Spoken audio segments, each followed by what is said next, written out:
আজকে সন্ধ্যায় আমি রান্না করব খিচুড়ি, আর সেটা রান্না করব পাতলা খিচুড়ি সবজি দিয়ে। তো এখানে আমি পেঁয়াজ পাতা, আলু আর নিয়েছি কাঁচা টমেটো, এগুলো ভালো মতো পরিষ্কার করে নিয়েছি ধুয়ে। আর এখানে নিয়েছি আদা রসুন বাটা, বাটা মানে আমি থেতো করে ছেঁচে দিয়েছি। আর নিয়েছি একটু পেঁয়াজ, আর পেঁয়াজটা কম নিয়েছি যেহেতু পেঁয়াজের পাতা দিয়েছি। আর নিয়েছি কাঁচা মরিচ।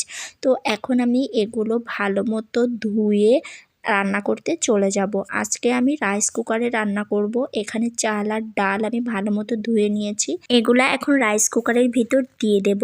আর এখানে দিয়ে দেব সেই কেটে রাখা পেঁয়াজ, কাঁচামরিচ আর রসুন আদা ছেঁচা। তারপর আমি সবজিগুলা দিয়ে দেব। আর শীতের সময় পাতলা খিচুড়ি সবজি দিয়ে খেতে তো অনেক ভালো লাগে। এরপর এখানে দিয়ে দেব আমি হলুদের গুঁড়া, তারপর দিয়ে দেব আমি লবণের গুঁড়া, আর লবণটা পরিমাণ মতোই দেব। আর এখানে দিচ্ছি কিন্তু গোটা জিরা, আর গোটা জিরা খিচুড়িতে দিলে কিন্তু অনেক স্বাদ হয়।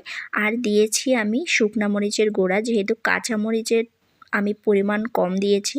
আর এখানে স্বাদ বাড়ার জন্য দিয়ে দিচ্ছি গরম মশলার গুঁড়া।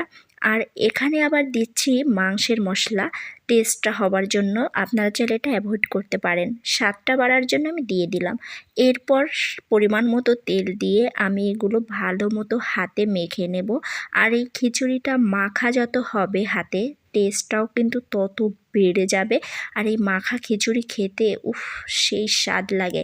তো যাই হোক, আমি কিন্তু সুন্দর মতো সবজিগুলা দিয়ে মশলা দিয়ে হাত দিয়ে ভালো মতো মেখে নেওয়া কমপ্লিট করলাম। এখন আমি এর ভিতর পরিমাণ মতো পানি দিয়ে দেব। আর যেহেতু আমি একটু নরম করে খিচুড়িটা রান্না করব, তাই আমি এখানে পানির পরিমাণটা একটু বাড়িয়েই দেব। তারপরেই তো ঢাকনা দিয়ে ঢেকে দিচ্ছি। এরপর ফিরে আসছি খিচুড়িটা হওয়ার আগ পর্যন্ত, সাথেই থাকুন। তারপরে এই তো খিচুড়ি রান্না কিন্তু অল কমপ্লিট।